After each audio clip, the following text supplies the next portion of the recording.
Foi feita uma pesquisa, Fábio Cuba. Foi. Foi feita uma pesquisa e, veja, eu estou na cadeia, né? Estou na cadeia, fiquei lá um tempo na cadeia. Esse Sérgio Moro me ataca todo dia, né? Me atacou de novo, né? Hoje, nessa terça-feira, me atacou de novo. Sim. E mesmo assim, aconteceu o quê? Quem é que vai falar aí? Quer ver de quem agora? Dado curioso dessa pesquisa aí, sobre a qual achou você curioso, fala. né, Fábio Cuba? Já está escrito aqui. Fábio Cuba é curioso. Mesmo recém-saído da cadeia, como você mesmo lembrou, as pessoas acreditam mais nas palavras de Lula do que nas de Bolsonaro. Não é possível! Não é possível! Deu na pesquisa. Sim. Dizem sempre confiar no que diz o petista. 25% dos ouvidos. Sempre é confiar no que diz Lula. No caso do presidente, apenas 19% confiam sempre. Isso. Nunca confiam no que afirma o ex-presidente. 37%. Já no atual, 43% não confiam jamais. Então tem menos. Menos gente não é menos, eu já aprendi que fala direito. 37 nunca confia no que eu falo. Nunca. Gente, que isso. Mas do Bolsonaro é 43. É pior para ele. É pior. E Confiam às vezes. confia em mim sempre. Tudo. E no Bolsonaro só 19. Confiam às vezes em Lula. Mais ou menos. De vez em quando. 36%. Em Bolsonaro, 37%. É um númerozinho chato. Né? É um númerozinho chato para o Bolsonaro. Para o Lula é um número excelente. Né? Não tem como não ser. Ele acabou de sair da cadeia. Né? E aí, o Moro, falando a respeito, né? Primeiro que aproveitou para... Eu acho muito impressionante isso. A fala do Moro é muito impressionante. Porque ele foi ouvido a respeito desses números do Lula. Aí ele diz, eu não vi como foi realizada bem essa pesquisa. Curioso, quando ele aparece com 53% de ótimo e bom, ele não pergunta como foi feita a pesquisa. Ele virou um político mesmo, mas político do tipo mais vulgar. E aí, ele aproveita. O fato é que o ex-presidente foi considerado culpado, responsável por corrupção e lavagem de dinheiro por várias instâncias da justiça. Então, a situação é no sentido de que as provas apontam que, infelizmente, ele se corrompeu. Vejam, ele era juiz, foi ele que condenou originalmente Lula, ok? Só que depois ele virou político. E aí, na condição de político, ele aceitou o cargo 7 meses depois de o Lula ser preso. Ele faz uma avaliação da sentença dele como juiz, como se ele tivesse distanciamento para fazê-lo. Nós temos um imperador absolutista no Brasil. As pessoas querem se ajoelhar aos pés, muito bem. Eu não vou.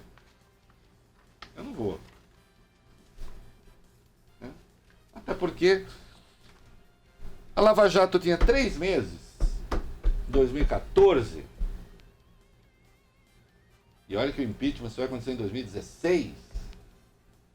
A Lava Jato tinha 3 meses e eu escrevi: não me ajoelhe aos pés de seres deste mundo, de entes deste mundo.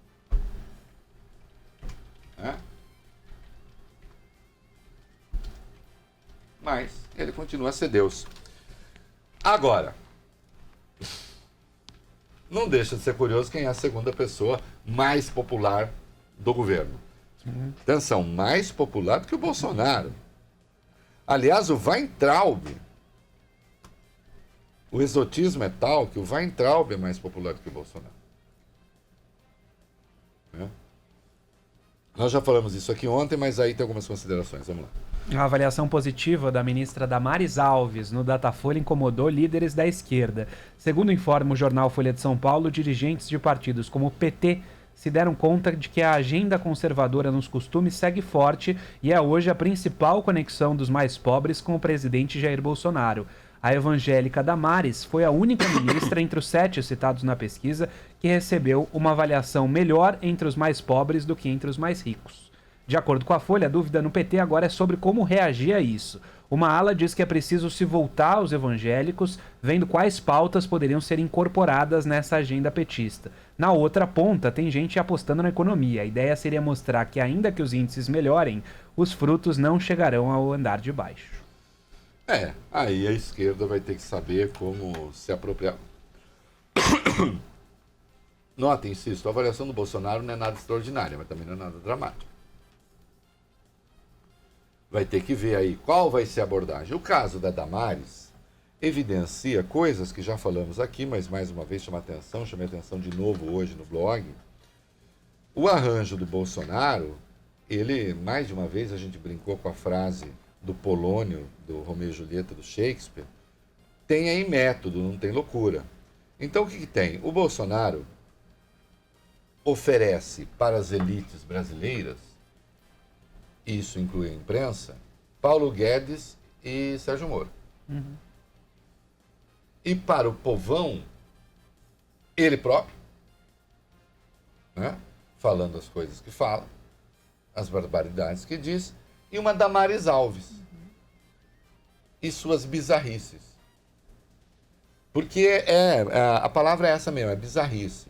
As coisas que ela diz sobre direitos humanos, sobre feminismo, sobre mulheres, as coisas que ela faz. Há dias ainda ela convocou uma coletiva para tratar alguma coisa sobre mulheres. Ela chegou, convocou a coletiva e disse que não tinha nada a dizer e foi embora.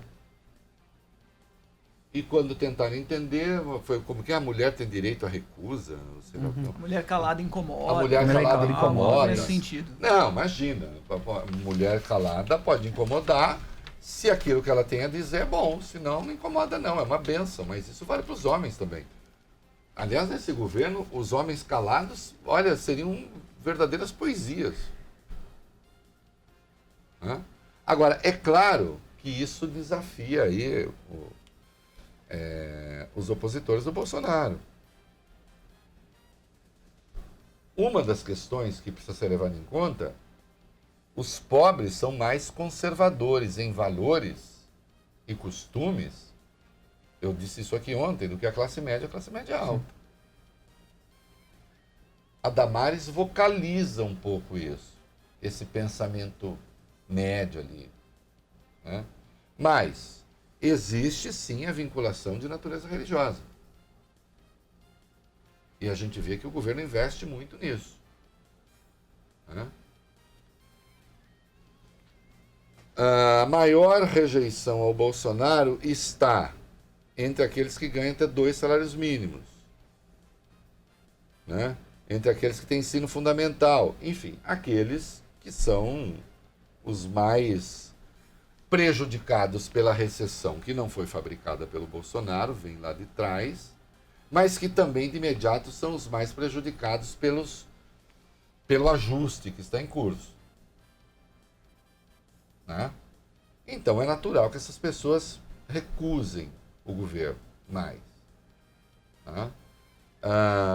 Uma boa parcela dos negros, ou melhor ainda, a maior parte dos pobres é composta de pessoas negras, considerando aí os pretos, propriamente os mestiços, segundo designação do IBGE.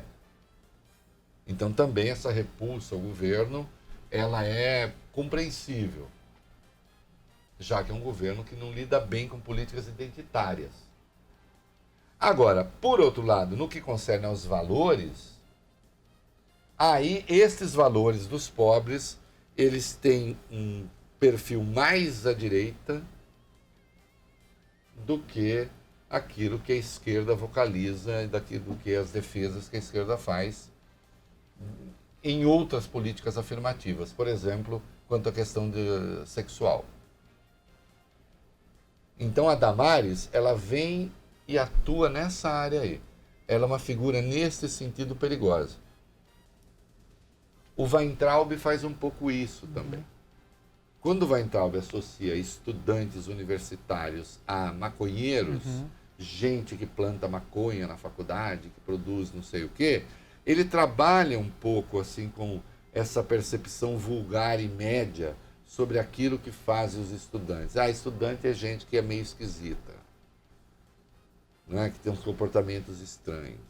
Um pouco da questão ideológica do Enem. Isso. O Bolsonaro joga com isso. Né? E é preciso saber trabalhar isso se você quiser dar uma resposta a essas questões. Reinaldo, para a gente passar a informação certinha a respeito da entrevista coletiva muda da ministra Damares, era o dia do enfrentamento à violência contra a mulher. Isso. E ela disse que ficou em silêncio para que os jornalistas e todos pudessem sentir como é difícil uma mulher ficar em silêncio. Como Foi incomoda. isso. Entenderam? Assim, se é que isso faz sentido, deu para entender mais ou menos o que ela tentou fazer ao menos. Né? Não obstante, né, depois do Moro, é a ministra mais popular. Né? E com um assento considerável entre os mais pobres.